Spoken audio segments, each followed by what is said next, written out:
Welcome to active contracts Tamil. So என்னோட name Krishnamurthy. நான் SEBI register advisor கிடையாது. இந்த வீடியோ உங்களுக்கு ஒரு எஜுகேஷ்னல் பர்பஸ்க்காக மட்டுமே. ஸோ இன்றைக்கான வீடியோ நம்ம இன்றைக்கான market post market analysis and நாளைக்கான லெவல்ஸு சென்செக்ஸினுடைய 0 to ஹீரோ லெவல்ஸு அது எப்படிலாம் ப்ராபபிலிட்டி இருக்குது அப்படின்றத பார்க்க போகிறோம். ஸோ இந்த வீடியோ உள்ளே போகிறதுக்கு முன்னாடி ஒரு சின்ன இன்ட்ரொடக்ஷன் கொடுத்துடலாம். அதாவது நிறைய பேர் புதுசாக உள்ளே வந்திருக்கீங்க. அவங்களுக்கு ஒரு சின்ன கிளாரிஃபிகேஷன். அதாவது நம்ம லாஸ்ட்டாக போட்ட ஒன் சைடு வீடியோ பார்த்ததுலேருந்து, ஒன் சைடு மார்க்கெட் வீடியோ பார்த்ததுலேருந்து நிறைய பேர் புதுசாக சப்ஸ்கிரைப் பண்ணி புதுசாக பார்த்துட்ருக்கீங்க. ஆல்மோஸ்ட் நம்ம கான்செப்ட்டும் நம்மளோட அனாலிசிஸும் 80% மார்க்கெட்டினுடைய ஒத்து போகுது. ஆல்மோஸ்ட் ஒத்து போகுது. ஸோ 80% நம்மளுடைய அந்த ஒரு விஷயம்னு வச்சுக்கலாம். இப்போ புதுசாக சப்ஸ்கிரைப் பண்ணவங்கள ஒரு சில பேர் தொடர்ச்சியாக பழைய வீடியோ பார்த்துருக்கீங்க. ஒரு சில பேர் வந்து செஷன்ஸில் ஜாயின் பண்ணுறதுக்கு என்கொயரி கேட்டிருக்கீங்க. ஸோ ஒன்றும் பிரச்சனை இல்லை, அது நம்ம ஜாயின் பண்ணிக்கலாம். பட் நிறைய பேர் என்ன கேட்குறீங்கன்னா, இந்த மந்த்தே ஜாயின் பண்ணிக்கிறீங்கன்னு கேட்குறீங்க. மொத்தம் ஒரு மாதத்துக்கு வந்து 4 செஷன்ஸு, சரிங்களா? ஒவ்வொரு செஷன்லேயும் டிஃப்ரெண்ட் டாபிக் இருக்கும். இப்போ 2 செஷன் ஆல்மோஸ்ட் முடிஞ்சுது. இப்போ நான் உங்களை ஜாயின் பண்ணணும்னா எனக்கு பிரச்சனை இல்லை. உங்களை ஜாயின் பண்ணுறதுல எனக்கு லாபம். ஃபஸ்ட்டு விஷயம், ஜாயின் பண்ணிவிட்டு நான் இந்த வார செஷனையும் சேர்த்து 3 செஷனுக்கு உண்டான டாப்பிக்கை மொத்தமாக எடுத்துடலாம். பட் ஆனால் உங்களுக்கு அது புரியாது. ஃபர்ஸ்ட் ஆஃப் ஆல் அது புரியாது. இந்த அனாலிசிஸ் வந்து ஒரு சிலபஸ் மாதிரி. ஃபஸ்ட்டு பேசிக் நீங்கள் மார்க்கெட் சினாரியோ பார்க்கணும். அடுத்து இம்ப்ளைடு வாலட்டிலிட்டி, அது ஃபஸ்ட்டு வீக்கில் வரும், முதல் வீக்கில். ஓகேங்களா? இது நிறைய பேர் ஓல்டு மெம்பர்ஸ் தெரியும், ரொம்ப நாளாக பார்க்குறவங்க தெரியும். ஸோ ஃபஸ்ட்டு வீக்கில் நீங்கள் அதை பேஸ் பண்ணி ஃபஸ்ட்டு வீக் நீங்கள் லேர்ன் பண்ணிட்டு அதை பேஸ் பண்ணி 1 வீக் பார்ப்பீங்க. அடுத்த செகண்ட் சண்டே வந்து உங்களுக்கு ஆக்டிவ் கான்ட்ராக்ட்ஸ் அனாலிசிஸு. ஸோ இதையும் சேர்த்து 3வது வீக் பார்ப்பீங்க. அடுத்து 3வது வீக்கில் உங்களுக்கு ஆப்ஷன் ப்ரீமியம் அனாலிசிஸு. ஸோ இந்த 3ஐயும் சேர்த்து 4வது வீக் பார்ப்பீங்க. அப்போ ஒவ்வொரு டேட்டாவை நீங்கள் எப்படி ரன் ஆகுது அப்படின்றத கற்றுக்கிட்டு அதை எப்படி கம்பைன் பண்ணி பார்த்துக்கிறதுன்னு தெரியும். இப்போ நான் வந்து 3வது செஷன் எடுக்க போகிறேன் இந்த வீக் சண்டே. நான் உங்களை ஜாயின் பண்ணிவிட்டு மொத்தமாக எல்லா செஷனும் எடுத்து முடிச்சேன் என்னாகும், மொத்தமாக டம்ப் பண்ண மாதிரி ஆகும்.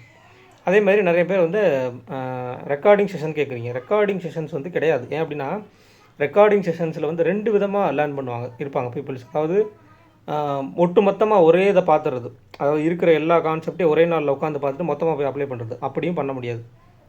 அதே நேரம் ஒரு சில பேர்த்துக்கு அந்த லேசினஸ் வந்துடும். நானே ஆரம்ப காலத்தில் நிறைய செஷன்ஸ்லாம் வாங்கி அதை பார்க்காம விட்ட நாட்கள்லாம் இருக்குது.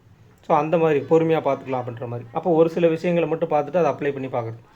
இது அப்படி கிடையாது. இது ஒரு சிலபஸ் மாதிரி ஸ்டெப் பை ஸ்டெப்பாக நீங்கள் லேர்ன் பண்ணணும். உங்களுக்கு சிம்பிளாக சொல்லணும்னா, ஒரு சம் போடுறீங்க அப்படின்னா அந்த சம்மில் வந்து ஸ்டெப் பை ஸ்டெப்பாக அந்த சம்முடைய அந்த கொஸ்டின் என்னன்றதை நீங்கள் அண்டர்ஸ்டாண்ட் பண்ணிக்கணும். அதில் என்ன ஃபார்முலா நம்ம யூஸ் பண்ணணும்னு தெரியணும். அந்த ஃபார்முலா யூஸ் பண்ணி ஸ்டெப் பை ஸ்டெப்பாக வரணும். ஓகேங்களா? அதுக்கப்புறம் தான் நமக்கு ரிசல்ட் கிடைக்கும். அட் த சேம் டைம் இது எதுக்காக சொல்கிறேன்னா, நிறைய பேர் அந்த ஆப்ஷன் ப்ரீமியம் பேஸ் பண்ணி மட்டும் போவீங்களா அப்படின்னு கேட்குறதுக்கு. நீங்கள் நல்லா தான் ஒரு சம் இருக்குது அப்படின்னா அதில் நீங்கள் என்ன ஃபார்முலா யூஸ் பண்ணணும்னு தெரிஞ்சுக்கிட்டு ஸ்டெப் பை ஸ்டெப்பு நீங்கள் வந்து கடைசியாக தான் நமக்கு ரிசல்ட் வரும் இல்லையா? அந்த ரிசல்ட் தான் ஆப்ஷன் ப்ரீமியம்னு வச்சுக்கோங்க. ஆனால் அந்த ஆப்ஷன் ப்ரீமியத்தை நீங்கள் முன்னிருந்தே லேர்ன் பண்ணிட்டு, அதாவது முன்னாடியே ஆப்ஷன் ப்ரீமியத்தை வச்சு லேர்ன் பண்ணிட்டீங்க அப்படின்னா பின்னாடி என்ன அந்த ஸ்டெப்ஸ் எல்லாம் தெரியாது உங்களுக்கு. ஸோ அதை கொஞ்சம் அண்டர்ஸ்டாண்ட் பண்ணிக்கிங்க. ஸோ நிறைய பேர்த்துக்கு ரெகுலராக பார்க்குற வியூவர்ஸ்க்கு இது கொஞ்சம் இடைஞ்சலாக இருந்தால் மன்னிக்கவும். ஸோ அதே மாதிரி சப்ஸ்கிரைப் பண்ணாமல் பார்க்குறவங்க சப்ஸ்கிரைப் பண்ணிவிட்டு பாருங்கள், லைக் பண்ணாமல் பார்க்குறவங்க லைக் பண்ணிவிட்டு பாருங்கள். ஸோ நேற்றுக்கான மார்க்கெட் அப்படின்றது நமக்கு ஹை டு லோ நெகட்டிவ் சென்டிமெண்ட்டில் முடிஞ்சிருக்காங்க. இதை நம்ம சொல்லியிருந்தோம். இன்றைக்கான மார்க்கெட் அப்படின்றது ஒன் சைடாக போகிறதுக்கு ப்ராபபிலிட்டி இருக்குது. அது எப்படி போகும்னா நெகட்டிவாக போகிறதுக்கு ப்ராபபிலிட்டி இருக்குது. பட் ஓப்பன் மார்க்கெட் என்ன ஆகிட்டாங்க, நமக்கு ஓப்பன் ஆனதுமே first 5 minutes open above, first 5 minutes open above. இங்கே தான் விஷயமே.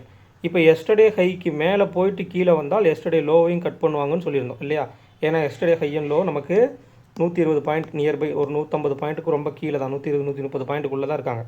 ஏன்னா நமக்கு எஸ்டர்டே ஹை 157, இங்கே 23, அப்போ 120 பாயிண்ட் சம்திங் தான் இருக்காங்க. அப்போ கீழே கட் பண்ணுறதுக்கும் வாய்ப்பு இருக்குது அப்படின்னு சொல்லி நம்ம சொல்லியிருந்தோம். அப்போ அதே தான் நடந்திருக்கு. ஆனால் ஓப்பன் மார்க்கெட்டில் நமக்கு என்ன நடந்திருக்குன்னா, ஓப்பன் ஆனோடனே ஒரு 5 மினிட்ஸில் டக்குன்னு மேலே போயிட்டாங்க. சிம்பிளாக நீங்கள் இதில் ஒரு கால்குலேஷன்ஸ் வச்சுங்க. எஸ்டர்டே ஹையை பிரேக் பண்ணுவாங்க அப்படின்றதுக்கு உண்டான கால்குலேஷன்ஸ். அதாவது 24,069ன்றது நமக்கு லோ. அப்போ ஒரு 100 பாயிண்ட் நீங்கள் மினிமம் வச்சுட்டிங்க அப்படின்னா 24,169. அப்போ அந்த 169 கட் பண்ணும்போது அவங்க எங்கே போவாங்க, எஸ்டர்டே ஹையை பிரேக் பண்ணி நிற்பாங்க இல்லையா? At the same time first 5 மினிட்ஸில் நமக்கு டேபிளில் என்ன கொடுத்துருக்காங்கன்னா ஒரு மல்டிபிள் ஸ்ட்ராங்கிள் கால். சரிங்களா? டேபிளில் நமக்கு ஒரு மல்டிபிள் ஸ்ட்ராங்கிள் கால். ஓகேங்களா? அப்போ மார்க்கெட் வந்து மேலே போகிற மாதிரி தான் இருக்காங்க.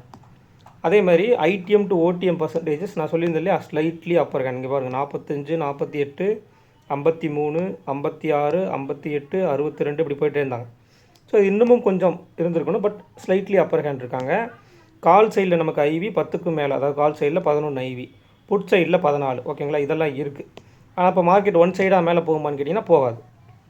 ஏன் அப்படின்னா நேற்றுக்கு ஒரு ஹை டு லோ நெகட்டிவ் சென்டிமெண்ட்டில் முடிச்சிருக்காங்க. அப்போ பெருசாக மேலே போகிறதுக்கு ப்ராபபிலிட்டி இல்லை. அப்போ ஓப்பன் மார்க்கெட்டில் நமக்கு கால் சைடில் ஒரு ஸ்டாப் லாஸ் பெருசு, பட் கால் சைடில் என்ட்ரி கிடைக்குது. டார்கெட் சின்னதாக 200 வரைக்கும். ஏன்னா மல்டிபிள் ஸ்ட்ராங்கிள் காலினுடைய எட்ஜு 200 நம்ம மீட் பண்ணிடுறாங்க. மார்க்கெட் 229 ஷார்ட் ரேஞ்சினுடைய டாப்பு அங்கே போகலை, 200லேயே நம்ம வெளியே வந்துடும். ஸோ அது முடிஞ்சது இல்லையா. இப்போ ஹை டு லோ நெகட்டிவ் சென்டிமெண்ட்டுக்கு அகைன் ஒன்று இந்த இடத்துல சைட் வேஸ் போகணும், அல்லது எஸ்டர்டே ஹையை பிரேக் பண்ணும்போது கீழே எஸ்டர்டே லோவுக்கு வரணும். அப்போ இந்த இடத்துல என்ன பண்ணுவாங்கன்னு கேட்டிங்கன்னா கால் செல்லிங் நடக்கும். ஏன்னா கீழேருந்து உங்களை மேலே எடுத்துகிட்டு போனதுக்கு காலை உங்களை பை பண்ண வச்சுருப்பாங்க இல்லையா. ஆல்மோஸ்ட் நம்பர் ஆஃப் கான்ட்ராக்ட்ஸ் அந்த இடத்துல நிறைய செல் பண்ணியிருப்பாங்க. ஸோ அந்த இடத்துல ஒன்று சைட் வேஸ் போடணும் அல்லது கீழே வரணும். மேலே போகிறதுக்கு ப்ராபபிலிட்டி இல்லை. ஏன் அப்படின்னா மேலே போக போக நமக்கு ஐவி ட்ராப் அவுட் ஆயிடுச்சு. 11 இருந்து ஐவி இங்கே போய் ரீச் ஆகும்போது அதுக்கப்புறம் சைட் வேஸ் போடும்போது 10க்கு வந்துட்டாங்க. அப்போ ஐவி ட்ராப் அவுட் அந்த இடத்துல நடக்குது. அதையும் நீங்கள் கவனத்தில் வச்சுக்கணும். அப்போ மேலே போக போக ஐவி ட்ராப் அவுட் ஆயிடுச்சுன்னா போகிறதுக்கு வாய்ப்புன்றது கம்மி. அப்போ நமக்கு 200 ரீச் பண்ணும்போது அதே மல்டிபிள் ஸ்ட்ராங்கிள் தான் மார்க்கெட்டில் இருக்குது. அப்போ மல்டிபிள் ஸ்ட்ராங்கிளுக்கு ஒரு 50 பாயிண்ட்னா 150 வர்றதுக்கு ப்ராபபிலிட்டி இருக்குது. ஆனால் அதை பிரேக் பண்ணால் தான் கீழே வருவாங்க இல்லையா. ஆல்மோஸ்ட் கொஞ்சம் நேரம் கழித்து என்ன ஆகுறாங்கன்னா நமக்கு 200 ஸ்டாடல் 100 ஸ்டாடல் 24,100 ஸ்டாடல் 24,200 ஸ்டாடல்ன்ற மாதிரி அமைகிறாங்க, டபுள் ஸ்டாடல். அப்போ 100ன்ற கால் ஆப்ஷன் மார்க்கெட்டை விட்டு கீழே, அதாவது அந்த டேபிளை விட்டு கீழே வரவே இல்லை. ஸோ அப்போ என்ன பண்ணுறாங்க, சைட் வேஸ் போட்டுட்டு நமக்கு அது மார்க்கெட் கீழே வர்றாங்க. கீழே வந்ததுக்கப்புறம் மல்டிபிள் ஸ்ட்ராங்கிள் புட்டாக மாறுது. எஸ்டர்டே ஹையை பிரேக் பண்ணி நல்லா கீழே வந்துடுறாங்க. கீழே வரும்போது என்ன ஆகுது, அந்த இடத்துல மல்டிபிள் ஸ்ட்ராங்கிள் புட்டாக மாறுது. நமக்கு புட் ஆப்ஷன் சைட்லேயும் என்ட்ரி ட்ரிகர் ஆகுது ஆல்மோஸ்ட். ஸோ சைட் வேஸ் போட்டு அது ஏன் அப்படின்னா அந்த சைட் வேஸ்க்கான ரீசன் என்னென்னா 200 call option and put option இந்த இடத்துல தான் நீங்கள் மீட்டிங் பாயிண்ட் இந்த ப்ரீமியம்லாம் யூஸ் பண்ணணும். எல்லா இடத்துல யூஸ் பண்ணக்கூடாது. இப்போ இந்த இடத்துல 200 கால் அண்ட் புட்டு மார்க்கெட்டில் மீட் பண்ணிட்டாங்க. அப்போ மீட் பண்ணிட்டாங்க அப்படின்னாலே அந்த இடத்துல சைட் வேஸ் போட்டு தான் ரிவர்சல் ஆகிறதுக்கு ப்ராபபிலிட்டி அதிகம். அதாவது 80% சைட் வேஸ் போட்டு ரிவர்சல் ஆகிறதுக்கு ப்ராபபிலிட்டி அதிகம். அல்லது சைட் வேஸ் போட்டே கூட முடிச்சிடலாம் இந்த 100 கால் ஆப்ஷன் வெளியில் போயிருந்தாங்க அப்படின்னா. ஆனால் டேபிளில் வெளியில் போகவே இல்லை, அவங்க உள்ளே தான் இருந்தாங்க. மார்க்கெட் இங்கே ரன் ஆகிட்டு இருக்கும்போதும் இங்கே ஒரு ஸ்டாடில் இருந்தது. அப்போ நேற்றுக்கே நம்ம சொல்லியிருந்தோம் மார்க்கெட் முடிஞ்சிருக்க இடத்துக்கு 24,050க்கு மேலே ஒரு ஸ்டாடல் இருக்குது, கீழே 24,000 ஒரு ஸ்டாடல் இருக்குதுன்னு சொல்லியிருந்தோம். அப்போ ஏதோ ஒரு ஸ்டாடலுக்கு ரியாக்ட் ஆகி மார்க்கெட்டு வர்றதுக்கு வாய்ப்பு இருக்குதுன்னு சொல்லி. ஸோ அப்போ அந்த இடத்துல எஸ்டர்டே ஹையை பிரேக் பண்ணி கீழே வந்து 24,100 ஸ்டாடலுக்கு முடிக்கிறாங்க. அப்போ இன்றைக்கி முடித்ததும் ஒரு ஹை டு லோ மார்க்கெட். சரிங்களா, இன்றைக்கி முடித்தது ஒரு ஹை டு லோ மார்க்கெட், ஆனால் ஃப்ளாட் க்ளோசிங். சரிங்களா, நெகட்டிவ் க்ளோசிங் கிடையாது, ஃப்ளாட் க்ளோசிங். இப்போ இதுக்கான லெவல்ஸ் பார்த்துரும். அதாவது ஹை டு லோ க்ளோஸ் இருக்குது, பட் நெகட்டிவ் க்ளோசிங் கிடையாது, பாசிட்டிவ் க்ளோசிங் கிடையாது, ஒரு ஃப்ளாட் க்ளோசிங்கில் இருக்காங்க. ஆனால் ஹை டு லோன்றதை மறந்துடாதீங்க, அதை ஞாபகத்தில் வச்சுக்கோங்க. ஏன்னா இன்றைக்கி ஹை டு லோன்றது நமக்கு எவ்வளோ பாயிண்ட்ஸ் இருக்குது அப்படின்னா கிட்டத்தட்ட நமக்கு 220 வந்திருக்காங்க. இந்த சைடில் நமக்கு கீழே வரும்போது 24,010. அப்போ கிட்டத்தட்ட நமக்கு ஒரு 210 பாயிண்ட் இன்றைக்கி மூவ்மெண்ட் இருந்திருக்கு. அப்போ இன்றைக்குமே உங்களுக்கு இருந்தாலும் இதனுடைய ஹை அண்ட் லோ மிட் இருக்கு இல்லையா. அப்போ 210 அப்படின்னா அதிலிருந்து பாதி இடத்துக்கு 105. அப்போ 24,010 டு 105, 24,115க்கு மேலே நாளைக்கு ஓப்பன் மார்க்கெட்டில். இப்போ இன்றைக்கி எப்படி இன்றைக்கி மார்க்கெட்டில் மூவ் ஆனாங்க இல்லையா. எஸ்டர்டே ஹை அண்ட் லோடைய மிட்டை ஃபஸ்ட்டு 5 மினிட்ஸில் பிரேக் பண்ணாங்க இல்லையா, சடனாக பிரேக் பண்ணி மேலே பண்ணாங்களே. அது மாதிரி நாளைக்கும் மொமெண்டம் இருந்தாலும் இல்லையா மேலே எஸ்டர்டே ஹை வரைக்கும் நீங்கள் ப்ராபபிலிட்டி எதிர்பார்க்கலாம். அதுலேயும் நீங்கள் இந்த 150 வரைக்கும் எதிர்பார்க்கலாம். அதுக்குண்டான ரீசன் நம்ம பார்த்துருவோம். ஸோ இன்றைக்கான மார்க்கெட் அப்படின்றது நமக்கு முடிஞ்சிருக்க இடம் அப்படின்றது 24,078. அப்போ மார்க்கெட் முடிஞ்சிருக்கிறதுக்கு கீழே உள்ள புட் ஆப்ஷன் அப்படின்றது நமக்கு 24,000, மேலே உள்ள கால் ஆப்ஷன் அப்படின்றது 24,100. ஓகேங்களா, அந்த 6 ஸ்ட்ரைக் ப்ரைஸில் நமக்கு 24,100. அப்போ இதில் வந்து நம்ம ஏன் 24,200 கொடுத்துருக்காங்க, 24,200 அதனுடைய ஸ்டாடல் எடுத்துக்கலாமான்னு கேட்டால் கொஞ்சம் அதில் டிஃப்ரென்ஸ் இருக்குது. ஏன் அப்படின்னா அந்த 200 ஸ்டாடலுக்கு முடியலை. 200 ஸ்டாடலுக்கு 24,250க்குள்ளேயும் 24,150க்குள்ளேயும் முடிஞ்சிருந்தா தான் அந்த ஸ்டாடல் நம்ம எடுப்போம். இல்லைன்னா அந்த ஸ்டாடலுக்கு வாய்ப்புன்றது ரொம்ப ரொம்ப கம்மி இல்லைங்களா. ஸோ அதேமாதிரி நேற்றுக்கு நம்ம அந்த ஷார்ட் ரேஞ்சினுடைய டாப் வந்து 229, ஆனால் நம்ம 129ன்னு சொல்லியிருப்போம். ஸோ மிஸ்டேக்கன்லி அதை கொஞ்சம் கரெக்ட் பண்ணிக்கலாம். ஓகேங்களா, இன்றைக்கி கொஞ்சம் இருந்துச்சுன்னா நீங்கள் பார்க்கும்போதே சொல்லிடுங்க. ஏன்னா சின்ன சின்ன நம்ம மனக்கணக்கில் போடுற கால்குலேஷன்ஸ் தானே, சம்டைம்ஸ் மிஸ் ஆகிறதுக்கு ப்ராபபிலிட்டி இருக்குது. நீங்கள் பார்த்து கரெக்டாக அதை கால்குலேட் பண்ணிக்கிங்க. ஸோ 24,078னா 24,000 புட் ஆப்ஷன், 24,100 கால் ஆப்ஷன். அப்போ 24,050 அப்படின்றது நமக்கு ஷார்ட்டஸ்ட் எட்ஜினுடைய மிட் பாயிண்ட். அடுத்து 150க்கு ஏன் சொன்னேன் அப்படின்னா 24,000 புட்டுன்றது நமக்கு ஒயிட் எட்ஜினுடைய பாட்டமும் கூட. ஷார்ட் எட்ஜினுடைய பாட்டம், ஒயிட் எட்ஜினுடைய பாட்டம். 24,300 அப்படின்றது நமக்கு ஒய்டஸ்ட் எட்ஜினுடைய டாப். அப்போ ஒயிட் எட்ஜினுடைய மிட் பாயிண்ட்டு 24,150. அப்போ நாளைக்கு இந்த லெவல் ரொம்ப ரொம்ப முக்கியமான லெவலாக இருக்கும். ஸோ அதையும் கவனத்தில் வச்சுங்க. ஒருவேளை மார்க்கெட் வந்து மேலே ஓப்பன் ஆகிட்டாங்க, அதாவது மேலே ஓப்பன் பண்ணிட்டாங்க, இதுக்கும் மேலே ஓப்பன் பண்ணிட்டாங்கன்னா தான் அதிலிருந்து நமக்கு சேஞ்ச் ஓவர் ஆகும். ஆக்டிவ் கான்ட்ராக்ட்ஸும் இம்ப்ளைடு வால்டிலிட்டியும் மேலே இம்ப்ளைடு வால்டிலிட்டி சஸ்டெயின் ஆகணும். சம்டைம்ஸ் சம் கேசஸ் உங்களுக்கு மேலே போயிட்டு இம்ப்ளைடு வால்டிலிட்டி ட்ராப் அவுட் ஆகிட்டு சைட் வேஸ் போட்டாலும் அகைன் திருப்பி ஒரு சின்ன பிரேக்கோ இல்லை நியூ ஹை வைக்கும்போது இம்ப்ளைடு வால்டிலிட்டியில் சின்ன அப்ரிஷியேஷனாவது இருக்கணும். அதை கவனத்தில் வச்சுக்கோங்க. அப்போ நமக்கு ஒயிட் எட்ஜோட டாப்பு, ஒயிட் எட்ஜோட பாட்டம், ஷார்ட் எட்ஜோட டாப்பு, ஷார்ட் எட்ஜோட பாட்டம் கிடச்சிருச்சு. இப்போ நம்ம ரேஞ்ச் எடுக்கணும் 24,000 to 24,100. ஸோ அப்போ உங்களுடைய க்ளோசிங் அடிப்படையில் நம்ம ரேஞ்ச் எடுக்கணும். ஸோ அதில் நல்லா நீங்கள் கவனித்து பார்த்தீங்க அப்படின்னா ஆல்மோஸ்ட் நமக்கு புட் ஆப்ஷன் சைடில் டிகே நடந்திருக்கு, கால் ஆப்ஷன் சைடில் 3 பாயிண்ட் தான் அப்ரிஷியேஷன் நடந்திருக்கு. ஸோ அதை கவனத்தில் வச்சுங்க. 24,100 + 132 24,232, 24,000 + -130 23,870 அப்படின்றது நமக்கு இது ஷார்ட் ரேஞ்சினுடைய டாப்பு, இவங்க ஷார்ட் ரேஞ்சினுடைய பாட்டம். அடுத்ததாக ஒயிட் ரேஞ்ச் 262 பாயிண்ட். அப்போ 24,100 + 262 24,362 அப்படின்றது ஒயிட் ரேஞ்சினுடைய டாப். ஒயிட் ரேஞ்ச் பாட்டம்னா இதிலேருந்து 260 பாயிண்ட் மைனஸ் பண்ணிட்டீங்கன்னா ஆல்மோஸ்ட் உங்களுக்கு எவ்வளோ வரும்? 740, 738 வரும். அப்போ 23,738 அப்படின்றது ஒயிட் ரேஞ்சினுடைய பாட்டமாக இருக்கும். ஸோ அதை கொஞ்சம் கவனத்தில் வச்சுங்க. அடுத்தபட்சமாக நமக்கு ஐவி ஆல்மோஸ்ட் இன்றைக்கி நமக்கு முடிஞ்சது அப்படின்றது கிட்டத்தட்ட நமக்கு எண்ட் ஆஃப் த செஷன் 10 இருந்தாங்க. அப்போ க்ளோசிங் செட்டில்மெண்ட்டில் எந்த அளவுக்கு வந்திருக்குன்னு பார்க்கணும். ஸோ அதே 10 ஆல்மோஸ்ட் 9.5 10க்கு நியர்பை இருக்காங்க. புட் ஆப்ஷன் சைடில் 14 இருக்குது. ஸோ அதை கொஞ்சம் கவனத்தில் வச்சுக்கோங்க. இந்த ஐவி இம்பேக்ட் எங்கே நடக்கும் அப்படின்னா இங்கே நடக்கும், சென்செக்ஸில் நடக்கும். இப்போ உங்கள்கிட்ட கால் சைடில் ஐவி இல்லை அப்படின்ற பட்சத்தில் பெருசாக ஐவி இல்லைன்னா நிஃப்டி ரிவர்சல் ஆகி பெருசாக மேலே போகாது, அப்போ சென்செக்ஸுக்கும் மேலே போகாது. ஸோ அதையும் கொஞ்சம் கவனத்தில் வச்சுக்கணும். சென்செக்ஸுக்கும் அதே தான், high to low flat closing தான் முடிச்சுக்கிறாங்க. ஸோ அவங்களுமே வந்து ஒரு 250 பாயிண்ட் +or- முடித்தா தான் பாசிட்டிவ் அண்ட் நெகட்டிவ் நீங்கள் எடுத்துக்கணும். அதாவது நிஃப்டிக்கு 50னா உங்களுக்கு அப்படியே 5 மடங்கு 250 அல்லது 150 பாயிண்ட் கூட வச்சுக்கலாம். இவங்களுக்கு வந்து 3 மடங்காக கூட வச்சுக்கலாம். 350ன்றது 130 தான். அப்போ இவங்களுமே ஒரு ஃப்ளாட் க்ளோசிங் தான் நடந்திருக்காங்க சென்செக்ஸை பொறுத்த மட்டும். அதே மாதிரி நான் எப்பயும் சொல்கிற மாதிரி சென்செக்ஸில் வந்து இந்த 250 பாயிண்ட்டை மார்க் பண்ணி வச்சுக்கோங்க. அது ரொம்ப ரொம்ப முக்கியம். டேபிளில் பார்க்கும்போது இவங்க 77 185 முடிச்சிருக்காங்க. இந்த டேபிள் நீங்கள் பார்க்கும்போது ஆக்டிவ் கான்ட்ராக்ட்ஸ் பிஎஸ்சி ஆக்டிவ் கான்ட்ராக்ட்ஸ்னு சொல்லிட்டு கூகுளில் சர்ச் பண்ணிங்கன்னா அதில் வந்துடும் ஃபஸ்ட்டு ப்ளேஸ்லேயே. அதில் நீங்கள் இந்த இண்டெக்ஸ் ஃபியூச்சர்ஸை போய் இண்டெக்ஸ் ஆப்ஷன் கிளிக் பண்ணி சப்மிட் கொடுத்தீங்கன்னா தான் உங்களுக்கு அந்த ஆப்ஷன் டேபிள் வரும். ஸோ அதை கொஞ்சம் கவனத்தில் வச்சுங்க. அப்போ நமக்கு முடிஞ்சிருக்கிறது 77,185 முடிச்சிருக்காங்க. அப்போ கீழே உள்ள புட் ஆப்ஷன் 77,000, மேலே உள்ள கால் ஆப்ஷன் நமக்கு 77,500. அப்போ அந்த ஷார்ட்டஸ்ட் எட்ஜினுடைய மிட் பாயிண்ட்டு 77,250 பாயிண்ட் இந்த இடத்துல வந்துடுதா. அடுத்து நீங்கள் 6 ஸ்ட்ரைக் ப்ரைஸ் எடுத்துட்டீங்க அப்படின்னா அதில் உங்களுக்கு 76,500 to 78,000. அப்போ கிட்டத்தட்ட ஒரு 1,500 பாயிண்ட்டு. அதுலேயுமே உங்களுக்கு 77,250 தான் மிட் பாயிண்ட்டாக வருது. ஸோ ஷார்ட் எட்ஜினுடைய மிட் பாயிண்ட், ஒயிட் எட்ஜினுடைய மிட் பாயிண்ட் ரெண்டுமே சேம், ஒரே இடம் அப்படின்றத ஞாபகத்தில் வச்சுக்கோங்க.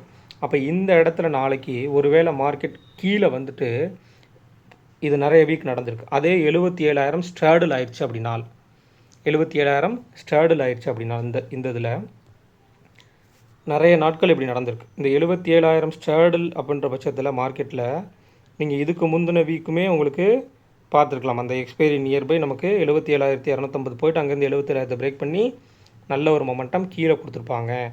இப்போ மார்க்கெட் ஒரு வேளை வந்து இங்கே மேலே ஓப்பன் ஆகிட்டு, சரிங்களா, மேலே ஓப்பன் ஆகிட்டு கொஞ்சம் கொஞ்சமாக கீழே வந்து ட்ரேட் ஆகிட்டு கீழேருந்து வந்தாங்கன்னா கீழேருந்து எடுத்துகிட்டு போகிறதுக்கும் ப்ராபபிலிட்டி இருக்குது.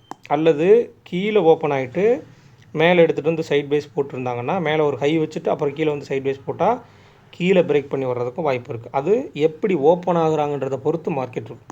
ஒருவேளை இந்த இடத்துல ஓப்பன் ஆகிட்டாங்கன்ற பட்சத்தில் இந்த 250 இந்த 750 நமக்கு மேலே ஒரு சின்ன சின்ன லெவலாக ஃபார்ம் ஆகும். அதில் அகெயின் அந்த 500க்குமே போகிறாங்களான்னு பார்க்கணும். அல்லது 77,500க்கோ கீழே 76,500க்கோ போகிறதுக்கு ப்ராபபிலிட்டி இருக்கா அப்படின்றதையும் பார்க்கணும். ஏன்னா நமக்கு எஸ்டர்டே ஹை டு லோ அப்படின்ற பட்சத்தில் எஸ்டர்டே ஹைக்கு உள்ளேயே நமக்கு ரெசிஸ்டன்ஸ் வரதுக்கு வாய்ப்பு இருக்குது. 77,500லேயே நமக்கு ரெசிஸ்டன்ஸ் வரவும் வாய்ப்பு இருக்குது. 77,750 போவாங்களான்னு கேட்டால் அது கொஞ்சம் கொஸ்டின் மார்க் தான். ஸோ அதையும் கொஞ்சம் கவனத்தில் வச்சுக்கணும். ரொம்ப ஸ்பீடாக போயிருப்போம்னு நினைக்கிறேன். பட் கொஞ்சம் ஸ்லோ பண்ணி பாருங்கள். முக்கியமாக இந்த மார்க்கெட் சினாரியோவுக்கு கொஞ்சம் இம்பார்ட்டன்ஸ் கொடுங்க. எப்படி முடிச்சிருக்காங்க, ஹை டு லோவா, லோ டு ஹையா? அப்போ ஒரு லோ டு ஹை முடித்தாங்க அப்படின்னா நம்ம என்ன சொல்கிறோம், அதுக்கு முந்தைய நான் நடந்துச்சில்ல பார்த்தீங்களா, லோ டு ஹை முடித்தாங்க. அப்போ புட் ஆப்ஷனுக்கு பெருமளவில் ப்ரீமியம் கொடுக்கல, ஆனால் கொடுத்து டிகே பண்ணி சைட் பேஸ்லேயே போட்டு முடிச்சிட்டாங்க. அப்போ இந்த இடத்துல என்ன நடக்கும், ஹை டு லோ முடிச்சிருக்காங்க. அப்போ கீழே நெகட்டிவாக போகிறதுக்கு வாய்ப்பு இருக்குன்னா வாய்ப்பு இருக்குது. அதுக்கேற்ற டேபிள் பில்ட் ஆச்சுன்னா நெகட்டிவாக போயிடுவாங்க. ஏன்னா புட் சைடில் ஐவியும் இருக்குது. அப்படி இல்லைன்னா என்ன பண்ணுவாங்க, ஓப்பன் அபோவ் வச்சுட்டு மேலே கால் ஆப்ஷனுக்கு ஒரு ப்ரீமியம் கொடுத்து கால் ஆப்ஷனை டிகே பண்ணுவாங்க, புட் ஆப்ஷன் ஆல்மோஸ்ட் டிகே ஆகும். ஸோ ரெண்டையும் கவனத்தில் வச்சுங்க. எக்ஸ்பைரின்றது ப்ரீமியத்தை கொடுக்கறதுக்காக கிடையாது, ப்ரீமியத்தை டிகே பண்ணுறதுக்காக. அதில் ஒரு எண்ட் ஆஃப் த செஷனில் வந்து ப்ரீமியம் நமக்கு அந்த டைம் வேல்யூ டிகேலாம் நடந்து இன்ட்ரென்சிக் வேல்யூ மட்டும் அதில் இருக்கும் பட்சத்தில் அதில் ஒரு மொமெண்டம் கிடைக்கும். ஏன்னா அவங்க கிட்டத்தட்ட ஒரு ஃப்யூச்சர் கண்டிஷன்ஸ்க்கு மாறுவாங்க. அப்படின்ற பட்சத்தில் நமக்கு ஒரு மொமெண்டம் கிடைக்கும். அதைத்தான் நம்ம 0 to ஹீரோவை யூஸ் பண்ணுறோம். எக்ஸ்பைரினாலே 0லேருந்து ஒரு ப்ரீமியம், கம்மியான ப்ரீமியத்துலேருந்து அதிகமான ப்ரீமியம் கொடுப்பாங்கன்றதை நீங்கள் மனசில் வச்சுக்க வேணாம். அது 0 or ஹீரோ, 0 to ஹீரோ நடக்கும், எப்பயுமே நடக்கும் அப்படின்றதுலாம் கிடையாது. 0 or ஹீரோ, ஒன்று 0 ஆவாங்க இல்லை ஹீரோ ஆவாங்க, அவ்வளோதான். அதுவுமே நீங்கள் குறிப்பிட்டு நீங்கள் பார்க்கணுன்னா இந்த 5 பாயிண்ட் 10 பாயிண்டில் எடுத்து அவங்க உடனே 100 பாயிண்ட் போகிறது, 200 பாயிண்ட் போகிறதுலாம் நிஃப்டிலையும் சரி, சென்செக்ஸில் ஒரு 20 பாயிண்ட் 30 பாயிண்ட் இருந்து 200 பாயிண்ட் போகிறதுலாம் வந்து ரொம்ப ரேரஸ்ட் சினாரியோ நடக்கும். ஆல்மோஸ்ட் அவங்க வந்து அதுக்குள்ளே தான் வைப்பாங்க. 100 பாயிண்ட் லோ வச்சுட்டு அந்த 100லேருந்து ஒரு 150 போகிறது, அந்த மாதிரி தான் நடக்கும். ஸோ எட்ஜ் எதுன்னு ஃபைண்ட் அவுட் பண்ணுங்கள். அதாவது மேலே டாப் எட்ஜ் எது, பாட்டம் எட்ஜ் எதுன்றதை ஃபைண்ட் அவுட் பண்ணுங்கள். டாப் எட்ஜுக்கிட்ட ட்ரேட் ஆகும்போது அங்கேருந்து கீழே வரும்போது புட் ஆப்ஷனுக்கு ஒரு 0 to ஹீரோ கொடுக்குறதுக்கு வாய்ப்பு. ஏன்னா top edge, bottom edge, mid point, இந்த டாப் எட்ஜ்லேருந்து மிட் பாயிண்ட்டுக்கு வர்றதுக்கும் அல்லது பாட்டம் எட்ஜில் ட்ரேட் ஆனாங்கன்னா மேலே மிட் பாயிண்ட்டுக்கு காலுக்கு போகிறதுக்கும் உண்டான அந்த தொலைவு இருக்குல்லையா, அந்த நகர்வு இருக்கு இல்லையா, அதுதான் 0 to ஹீரோ. ஸோ அதை கொஞ்சம் கவனத்தில் வச்சுங்க. எது எட்ஜு எது மிட் பாயிண்ட் அப்படின்றதில் தெளிவாக அண்டர்ஸ்டாண்ட் பண்ணி வச்சுங்க. ஓகேங்களா? ஸோ இந்த வீடியோ பிடிச்சிருந்துச்சு அப்படின்னா லைக் பண்ணுங்கள், ஷேர் பண்ணுங்கள், சப்ஸ்கிரைப் பண்ணுங்கள். மறக்காமல் உங்கள் கருத்துக்களை வந்து கமெண்ட் செக்ஷனில் கமெண்ட் பண்ணுங்கள். நன்றி, வணக்கம்.